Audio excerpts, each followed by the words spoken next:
Hello, everyone. Jamie and I wanted to take a moment today to do a little example dream interpretation, dream analysis. For those of you that are already in our Intro to Dream Work course, and for those who maybe have never done this kind of work or are interested in it, give you an example of what it looks like and feels like, and how much information there can be to glean from working with the dreams. So, as always, the client, which in this case is Jamie, will read the dream and then we'll dive into the work. So, okay. Here I go. I am entering into a white looking place that is a place for ritual. I'm greeted by a blonde man dressed in white. And then I enter into a dark medieval or Middle Ages looking room. My friend Melinda is there. She's dressed like a sorceress. She's wearing a dark looking gown that's either blue or black in color. I go through a series of rituals of taking a potion and losing consciousness. I go into a trance, and there's some like word that comes in as I'm in this part of the dream, death walking. I'm sorry, did you say death walking? Death walking. Okay. And then I come up from the trance and vomit out this material that is black. But the black material can be read or interpreted in some way. So I look over the black material and I try to read it. I try to understand it. At the same time, there's a sense that I'm helping another woman whose name is also Melinda, that I know in my life. This person that I'm helping has cancer, and it's like I'm helping her as well to do the same thing. So there's kind of like dual action happening. Melinda, my friend, takes care of me when I go into this trance. And wherever I go, she's watching over my physical form. The last time that I go down and under, I come back and I puke the stuff up onto a table. That it's hard. It's the stuff. The stuff that I puke up is hard like tree bark. And it looks like a face. And I call this face Gregory. And I don't like him / it. And then I say to my friend Melinda, how long was I down there? She tells me that I've gotten so fast at this process that no time has passed at all. She's lounging on a sofa and she has a pet snake that has 3 heads. And she is able to animate it intentionally with her voice like a ventriloquist. So she's speaking through the snake, through the snake's mouth. I ask her, do we know who Gregory is? And she says via the snake, oh, we didn't think to ask. And then I woke up. That was the end. Okay. And I had this dream about a year ago, or more than a year ago, just for time frame.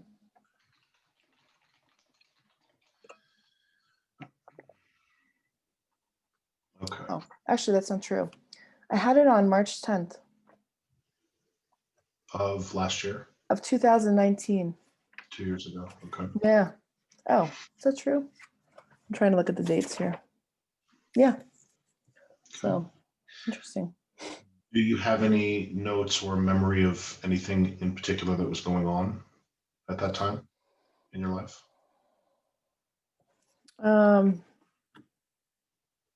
Well, It's okay if you don't. no, This you know what? I want to change the time because I have one entry in my notebook here that says 2019, and then all the other entries, including ones right before this, say 2020. So so I you want, so I do. It's 2020. It's last year, and this is the beginning of the COVID. This is the beginning of coronavirus. yeah, okay. So there's some sense of Interesting. collectively, there's a lot going on. Personally, yeah, I was really healing and getting ready. I was kind of coming out of a kind of a dark period of lots and lots of healing, needing a lot of rest, not having a lot of energy. If you remember, like the fall of 2019, I kind of felt like I useless, sort of. And then that spring, after this dream, I started to be more outgoing and create more and just sort of be more of a part of life. Okay. You kind of came back into the world a little bit more after Yeah. this. Yeah, this feels like an underworld dream, like I was still down Okay. in the darkness. Um, so the dream seems to have a couple distinct sections. So it begins with a place that is white and ritualistic and has a blonde man, Mm-hmm. right? Okay. Yep. Was this blonde man anybody from life or? No, Okay. nobody that I recognized dressed in white, looked like priest-like almost. Okay. Yeah.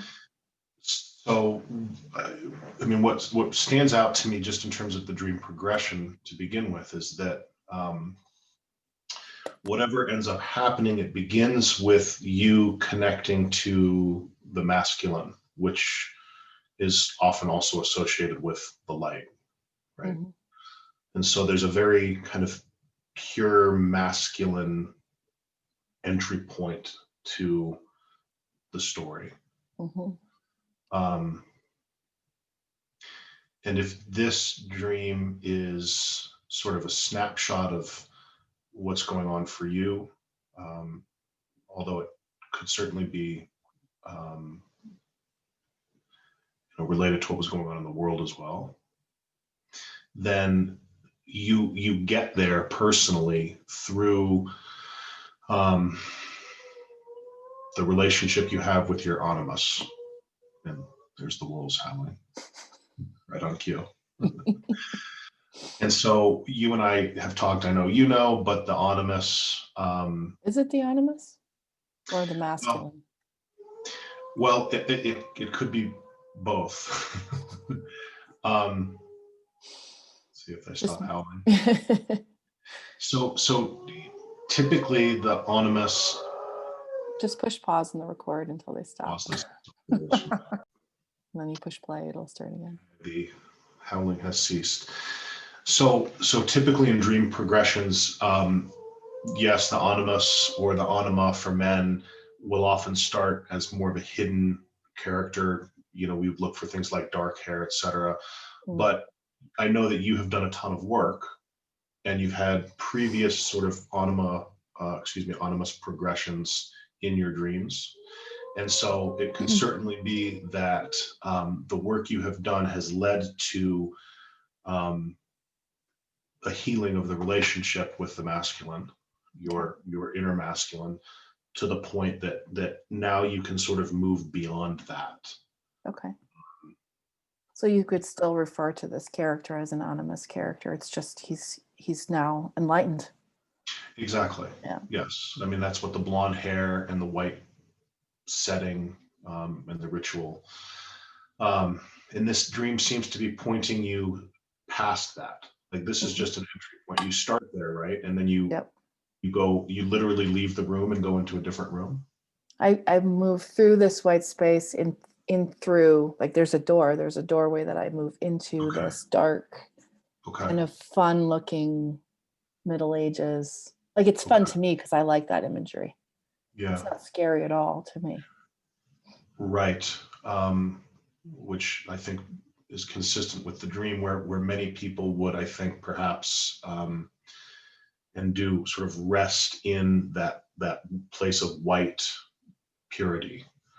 And I know that you have a sense of the divine and your own psyche being a lot more than just the light side, so to speak. Mm. And so in the dream, you get to what happens in this dark space through the light space. Mm-hmm. And so you work with your opposite. You work with opposite meaning masculine, but of course that's your own unconscious.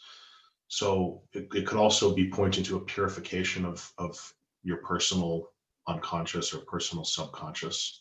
Again, the man with the blonde hair. And so after getting to that place of purification, now you step through the door and you are in a place of darkness. Mm-hmm. So you move through the light into the darkness.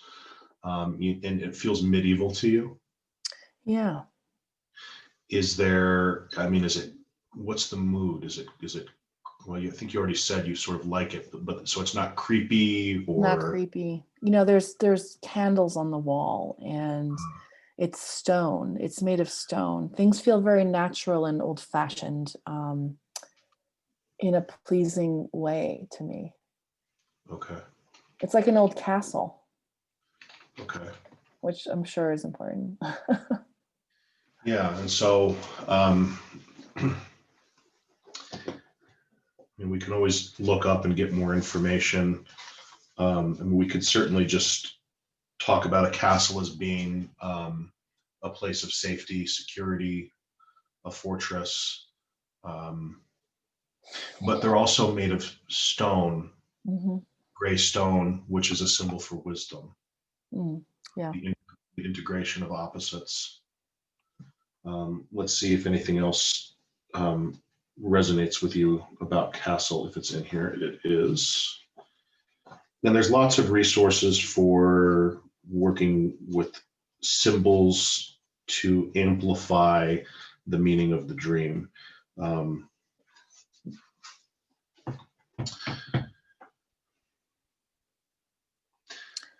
I have a personal association. Yeah, I was just going to ask. With castles.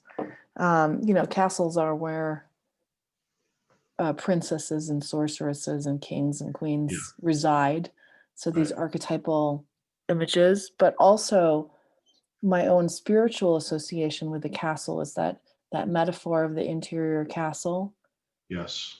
Of going deeper and deeper into the self. Yep. Okay. And your personal associations are very close to just a quick glance. And this is called the Book of Symbols, and you can see that the castle they depict here is very much sort of a dreamlike kind of fairy tale castle. The castle is where the sovereign power resides. Which is what you're describing, the sovereign power being the self. Fairy tales, stories of knightly romance, beautiful princesses, queens.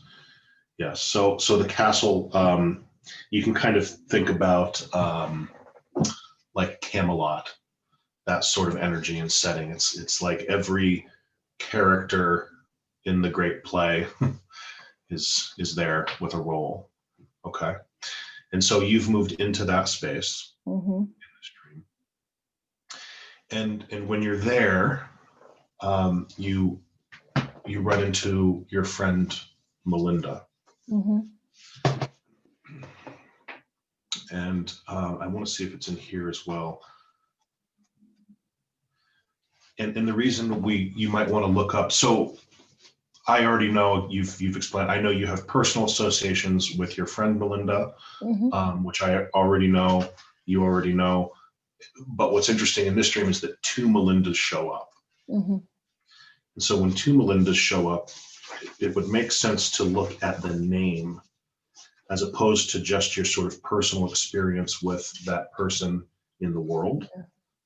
The fact that there's two showing up means that whatever the name itself means, you're unconscious is really trying to make sure that that takes hold. And I don't see it in here. So you can. Yeah, I have one thought. Great. So the word Linda is Spanish. Well, there's probably lots of things, but it's Spanish and it means beautiful. So Great. me beautiful is one interpretation. Okay, so yes, the unconscious will play kind of puns. So instead of going to the actual etymology, you've sort of broken the word apart, and there's a me, and then if you translate or interpret just the second part, it means beautiful. Mm-hmm.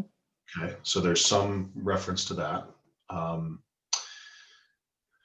It also means, the name Melinda also means grateful. Mm. And then there are other associations from etymology. The modern name Melinda is a combination of Mel with the suffix inda. Mm.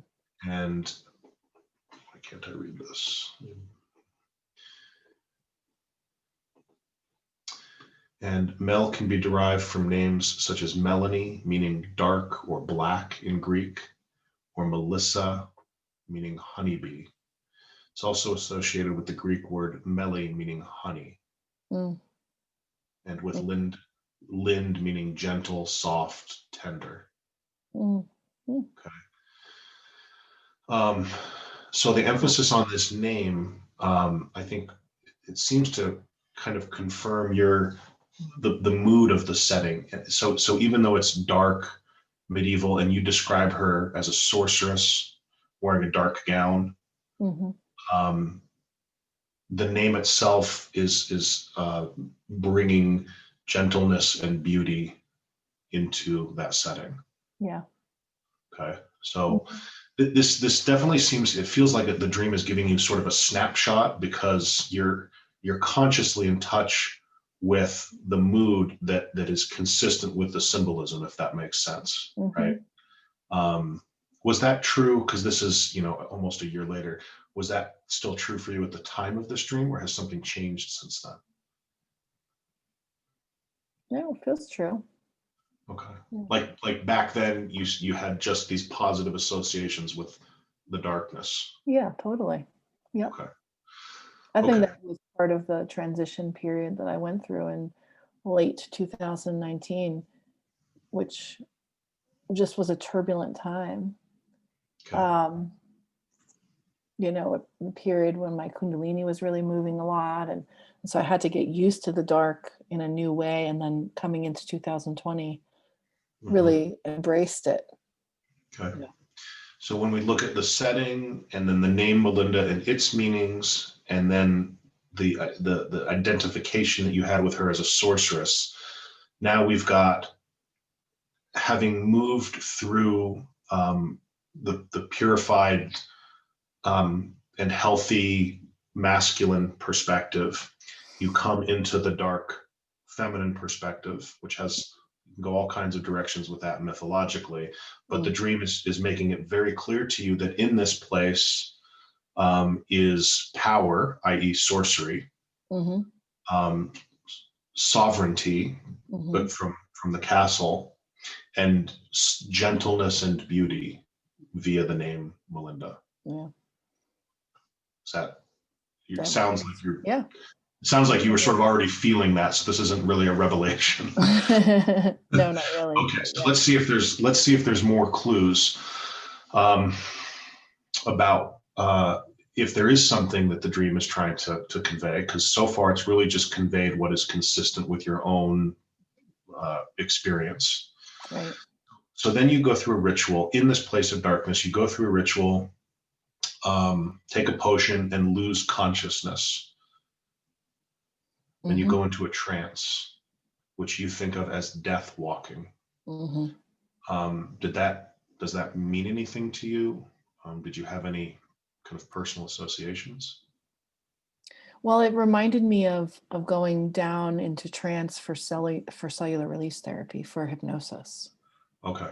That's, at the time, that's what I was feeling into when I awoke and tried to think about what does that mean.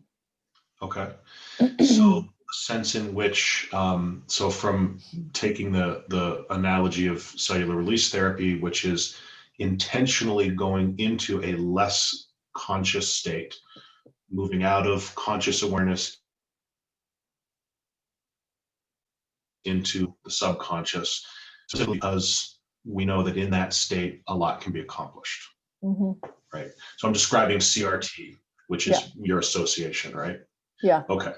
So we take that association, we say, you're down in this place, you're down in this place of darkness, you're doing it intentionally.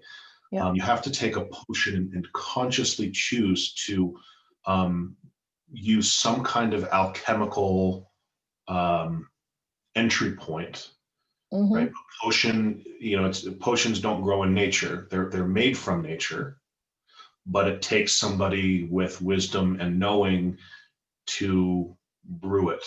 Right. Maybe like a sorceress, right? Or a shaman, because this kind of sounds a little bit like ayahuasca, although I've never done ayahuasca. I've never done any of that medicine. Sure. That's interesting.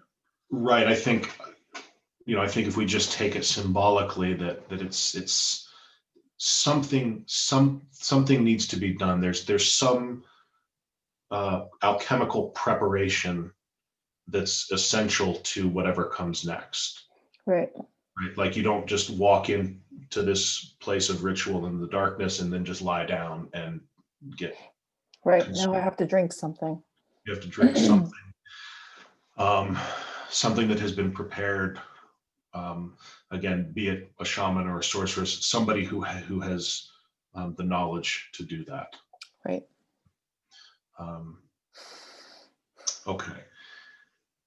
And death walking would certainly be consistent with your impression that this is also, in addition to being a castle, is a metaphor or a symbol for being in the underworld. Yeah. Okay. An exploration of the underworld, which is, of course, the realm of the dark feminine. Okay, so once you go into this trance state, or is it after you come back up, you vomit up material? After I come back up, I then vomit out this black material. Okay. And then try to interpret it. I do this repeated times, like 4 or 5 times. So the first thing that comes to mind for me is that vomiting is a form of, we could say, projection, right?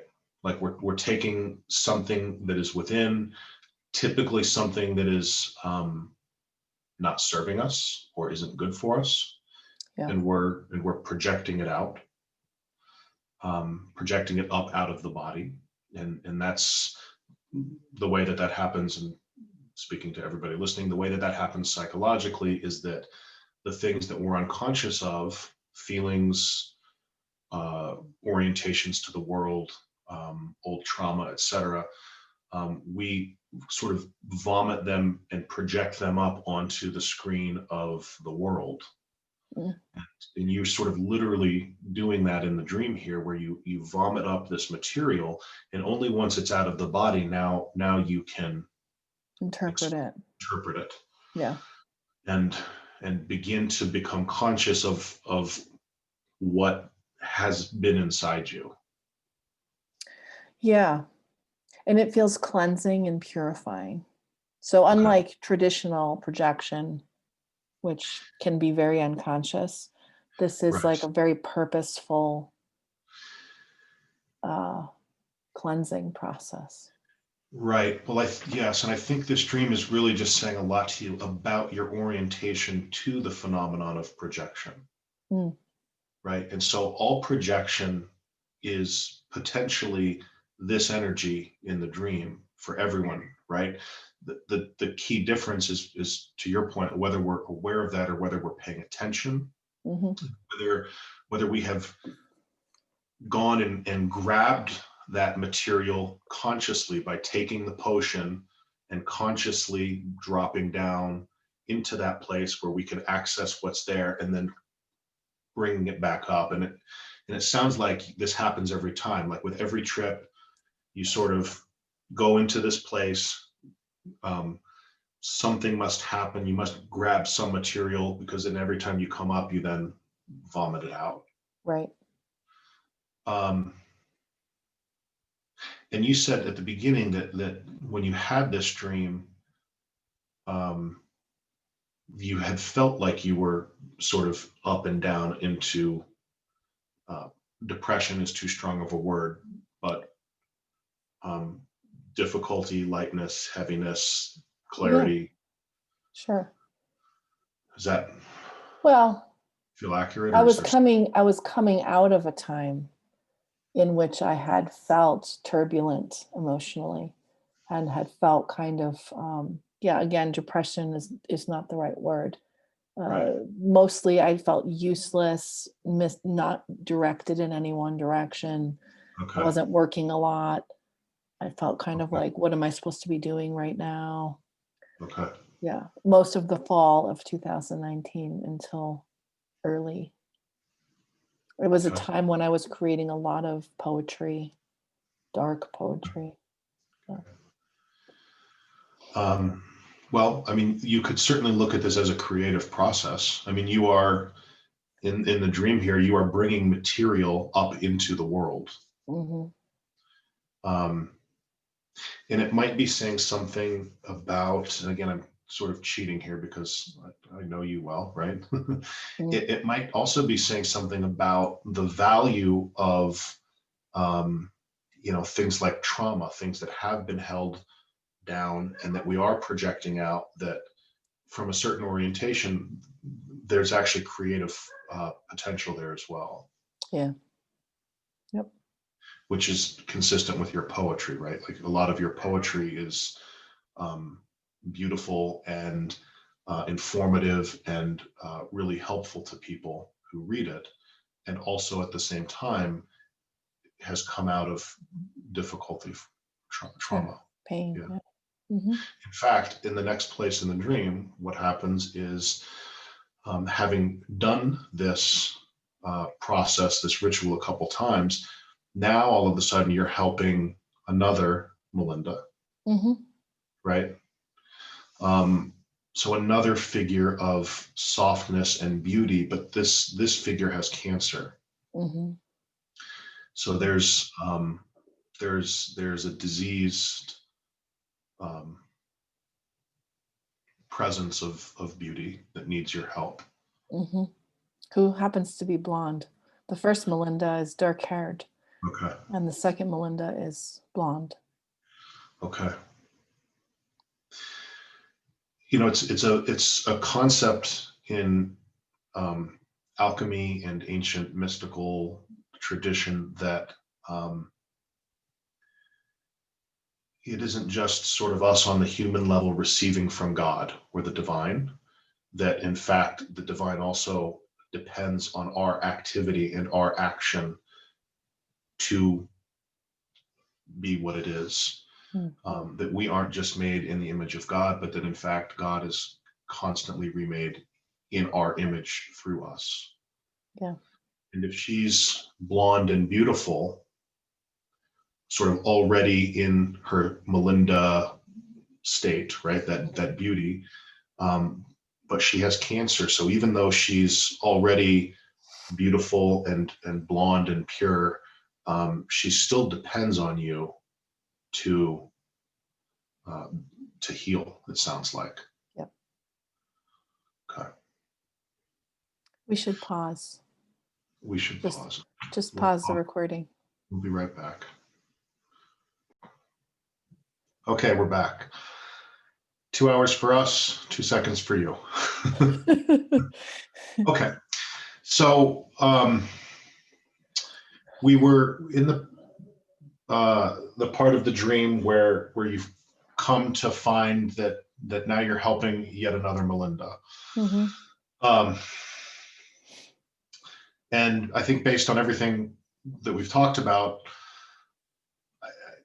I get a sense that this may be the dream communicating to you the extent to which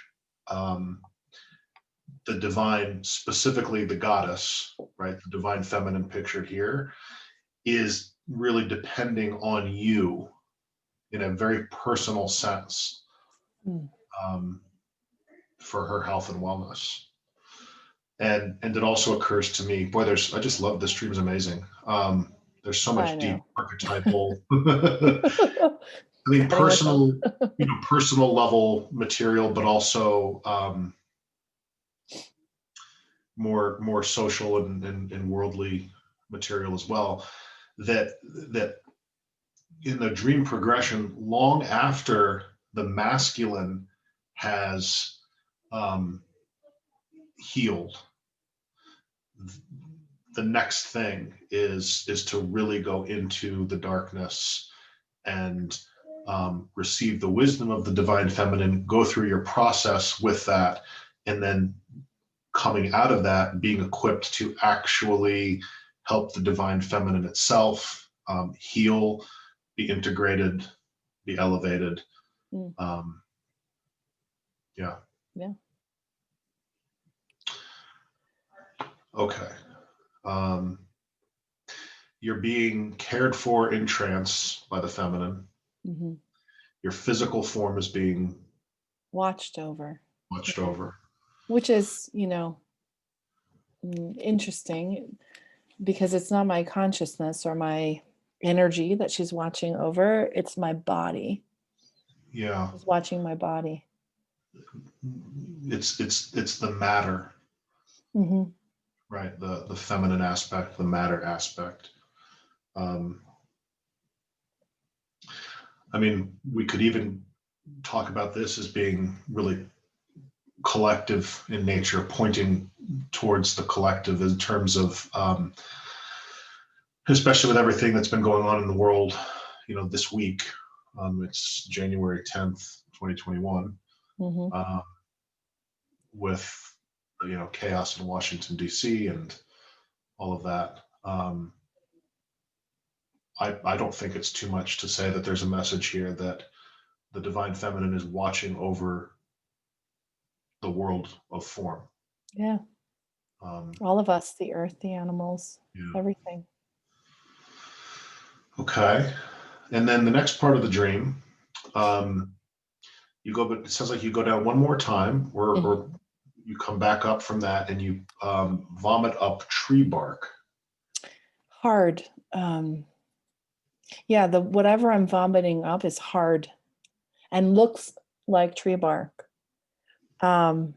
It's still black. And I even drew a little picture of it. It's very awkward. It's like there's black stuff and this face. So I'll show you the picture in my dream journal. See if I can get it to focus. There we go. Yep. There's the black stuff, and this is kind of my scribble of the face. Because Okay. you can barely make out a face. Interesting. And it's on a table. Okay. Yeah, I think it's on a table. Yeah, it's on a table this time. Before it was on the floor, on the stone floor. Okay. And now it's on do you know what the table's made out of? It's made of wood. Okay. Yep. Wood is certainly, I think, another symbol for the feminine. Yeah. Also for matter. And there's a face hidden there.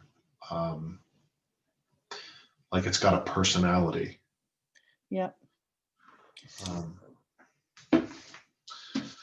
Let's see what else we can glean from.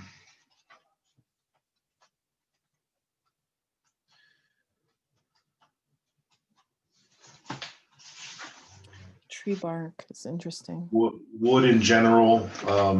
This is a different book of symbols. Another one that's very highly regarded. Wood is a mother symbol. Burnt wood signifies wisdom and death. The magic and fertilizing propensities of the wood burnt in the sacrificial rites are supposed to be transmitted to the ashes. So feminine and regeneration. Mm-hmm.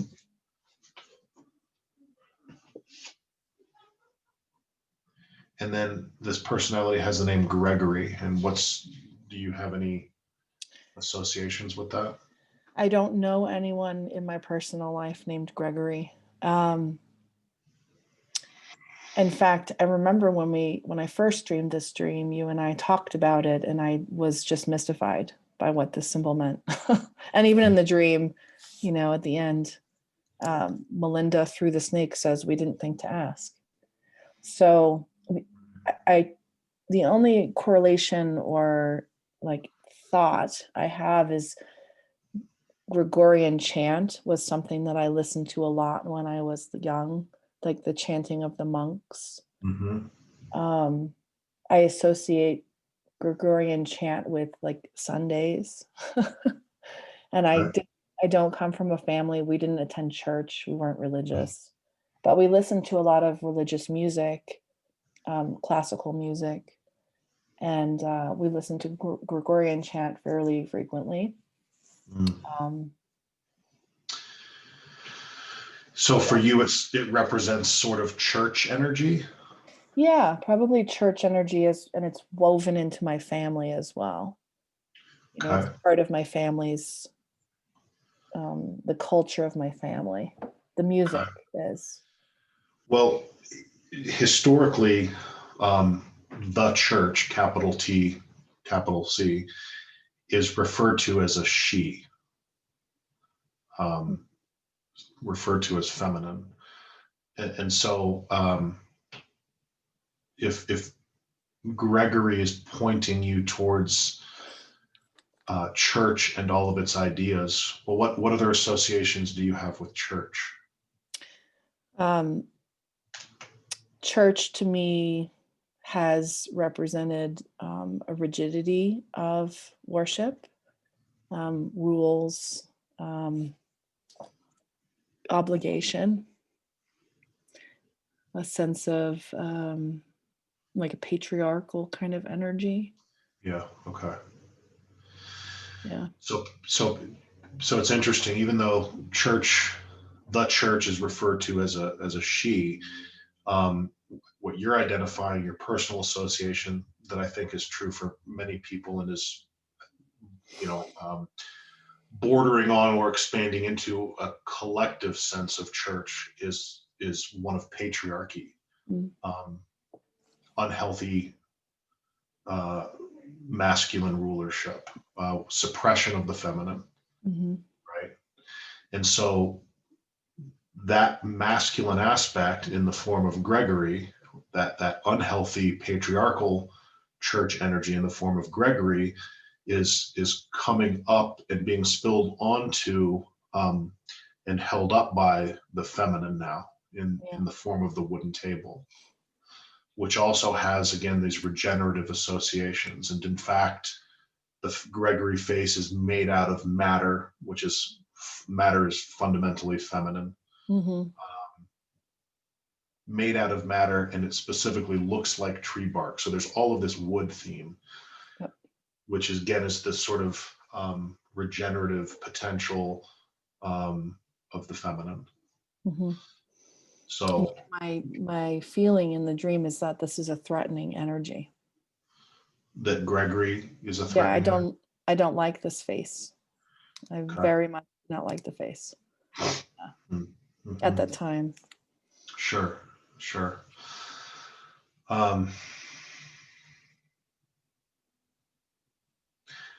well, I mean, I think it's safe to say that many people, if not most people who are deeply working with their healing and or versed in depth psychology would just agree with that pretty matter of factly, right? That the patriarchal energy is a threat to all of us. It's a threat to the planet, the environment, social systems, Yeah.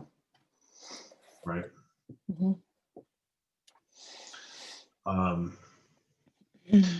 so the question, so then it transitions to sort of the end scene of the dream, and maybe there's some answers there. You say, "How long was I down there?" I asked Melinda, my friend, the Mhm. sorceress, how long was I down there? And she says, "No time has passed at all." Yeah, there's a sense of I've gotten so fast and good at going down and up and down and up that time has, it's like I've done both at the same time, Okay. essentially. Okay.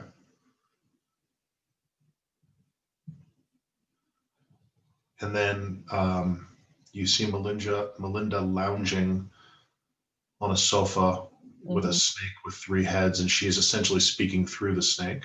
Yep. She's Um, animating it. yeah. Okay. So the snake is archetypally a symbol of the life force, right? And the three heads could be pointing towards the teaching around the life force, which is that it has, we can think of it as having three modes of expression: constructive, destructive, and something in between, balanced. So it's like the life force has three different ways of speaking, of communicating, um, and none is better than another. Um, It we could say, also, yeah, also, I associate snakes with feminine energy. yeah, And there's a triple faced goddess. okay, One face is the maiden, one face is mother, and one face is crone. okay, yeah, That's kind of the exactly. feel that I was getting from the snake, Yeah, I or about think the snake. sounds like your personal association again is kind of matches the archetypal collective associations. So same thing. It would be the maiden would be the new constructive energy. The crone would be the destructive, or the energy of death, right? Energy Yeah, that's on its way out, so to speak. And then what's the third phase? mother. Mother. So in between the two, balance. Mm, Um, not old, not young, right in the middle. right. Uh, yes, and in many traditions, the life force energy is considered feminine. So, and in this case as well, it's being animated by a woman, by one of the Melinda. Yeah, by the sorcery, like the magical woman energy, Okay. the guide and the witness. So, what does she say through the snake? I asked her, do we know who Gregory is? Okay. And she replies through the snake, oh, we didn't think to ask. Hmm. Okay. Well, there's also I don't know if again, see if this resonates with you, but there's also teaching that the life force itself is um, without moral or without ethic, not in the way that we would use the word unethical or amoral, um, with a flavor of judgment, but just simply that a snake is just a snake. It just does what it does, and when a snake strikes a rodent and consumes it, we don't say bad snake, right? Right. We just say, oh, there's a snake being a snake doing what it does, um, and it's doing it um, instinctively, right? It's not doing it with a lot of forethought. It just reacts. It just does what it does, and it does so instinctively. Um, Maybe this could be trying to connect you with that reality potentially of the life force, that to your Mm, egoic identity in the dream, this idea that it's important to know who Gregory is there, right? You have this sense of, I want to know who Gregory is, and you ask the feminine as it expresses through the life force, like, mhm. who is this? And the life force itself says, I don't know, it never even occurred to me. It's like asking a snake, well, why did you bite this person but not that person? I don't know. It's just what I do. I didn't really think about it. I just did Yeah, it. yeah. It's funny because I know that last year when I dreamt this, I really sat and meditated to find out who this character was. I really wanted to understand why this dark, threatening feeling face showed up. I really never came to any conclusions. Interesting. Okay. Yeah. It Yeah. was it was just showing me a face, a face of God. And I was left with the mystery. Yeah.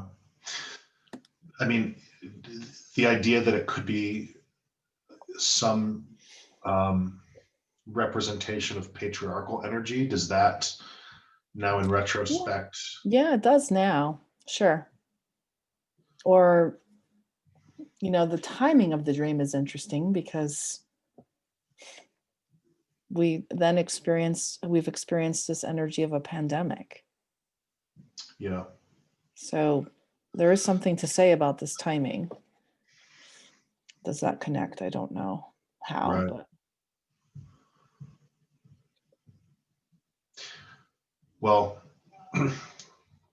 certainly the pandemic, one of its most notable features has been the sort of forced introversion, right? mhm.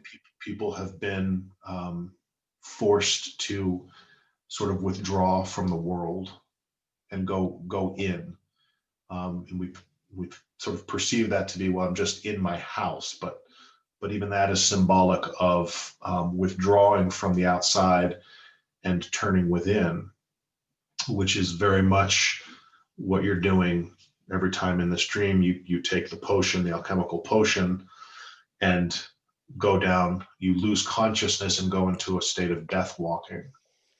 Mm. We could explore the idea that the potion is COVID, Yeah. right? Yep.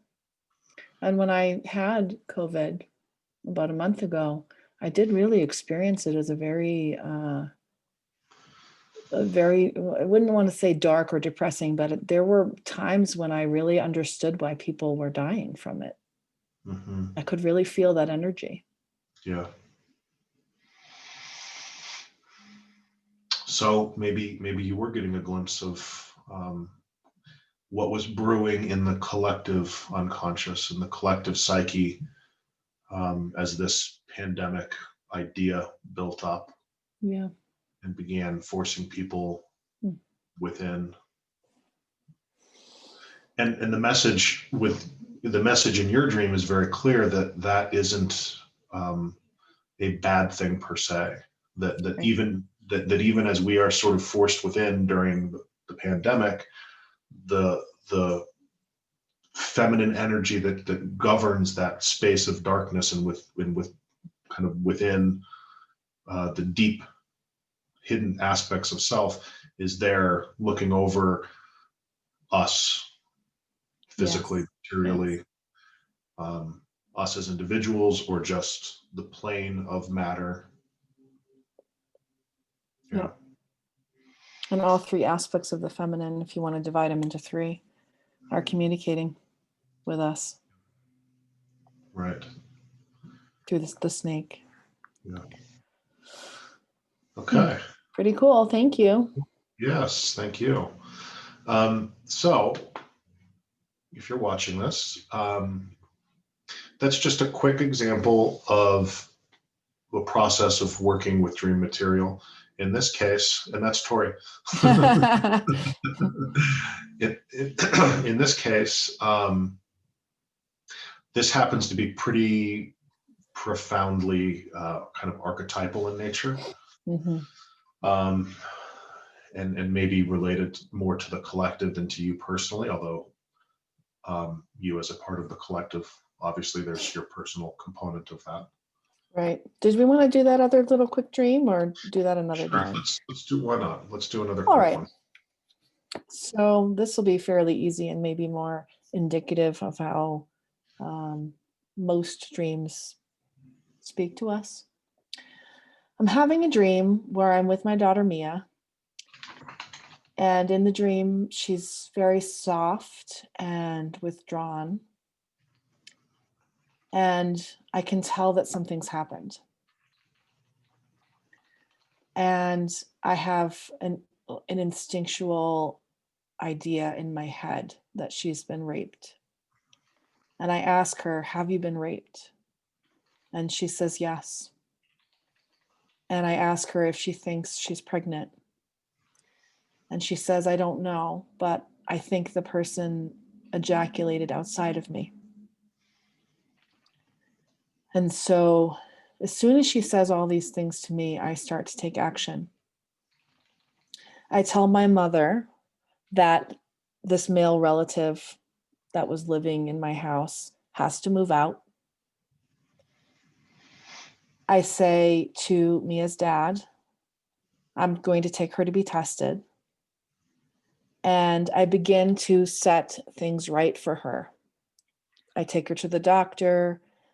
I make sure she's okay physically and emotionally. And what I wrote here is, I do what is required to heal.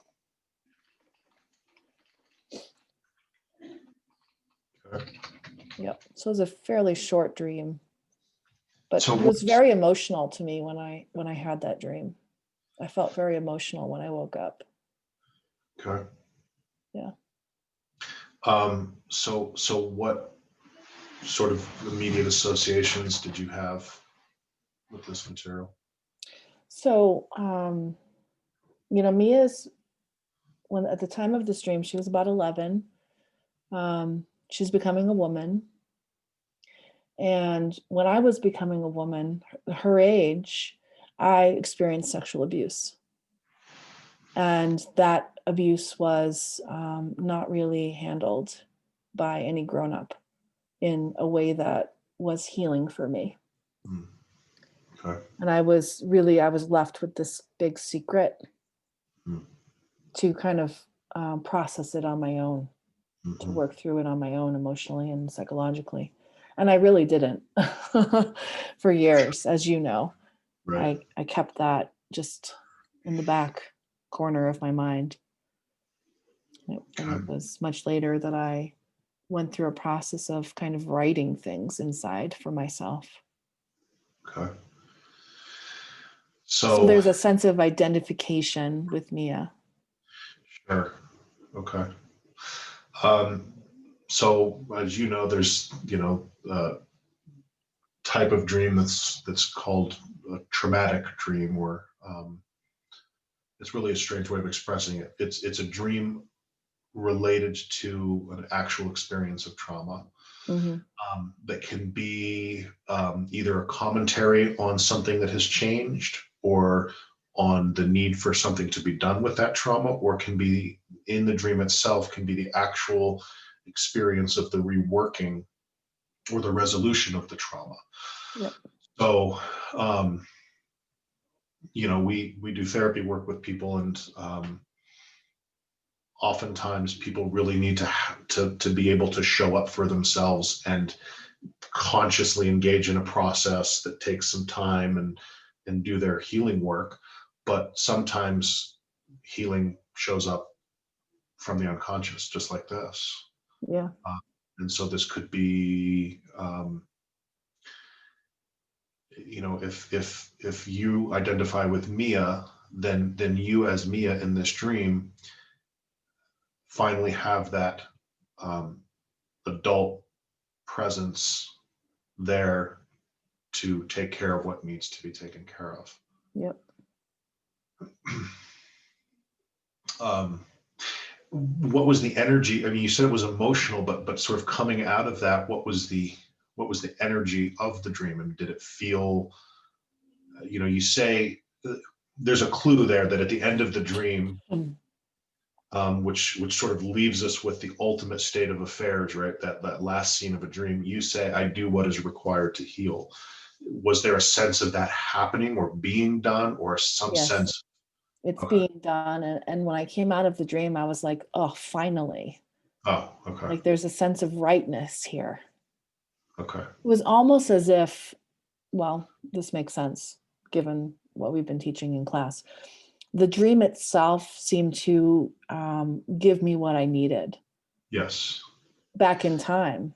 Right. Like I ended up giving myself what I needed through Right. this dream. So a reparenting.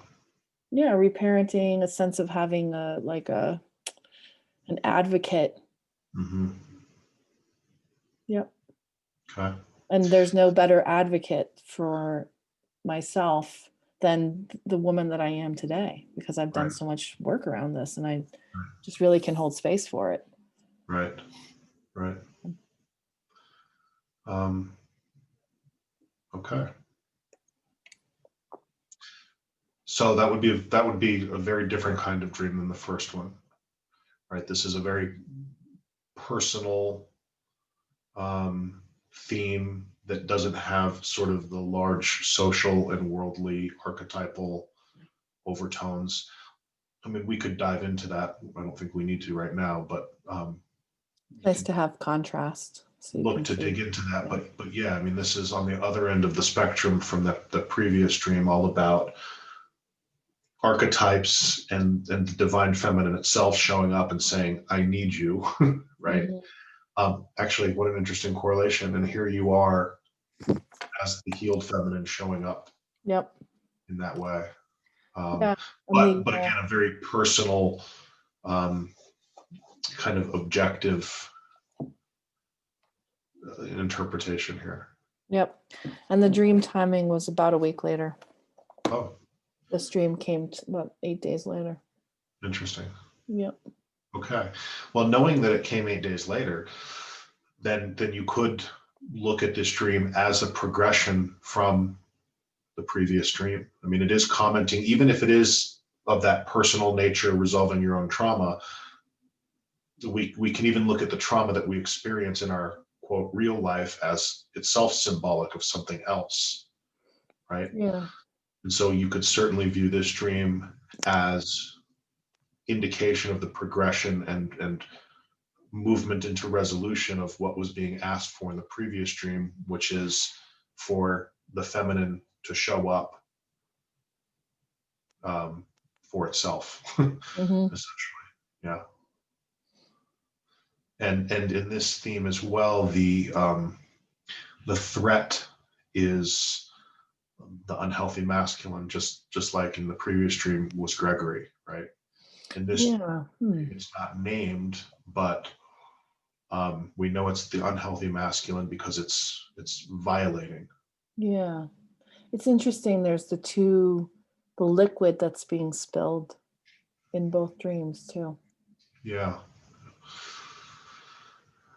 Um, and if we do look at this as a continuation of the previous themes, then it becomes interesting that the violation takes place, but isn't going to bear offspring. That the ejaculation took place outside. In other words, it's non-creative. It's Yeah. not self-replicating. It's there's nothing more that's going to come from that Right. wasted, so to speak, creative life force, which isn't necessarily a bad thing. It's like the patriarchal energy of Gregory has sort of run out of steam, perhaps. Yeah. Right? It's not able to reproduce itself anymore. Mm. Right. Okay. Awesome. Um, Thank you again. yes. Thank you. And we'll share this in the dream form. You may share this elsewhere. So Mhm. if you're not in the dream form or class with us, and are interested in this kind of material and work, you can reach out to either one of us.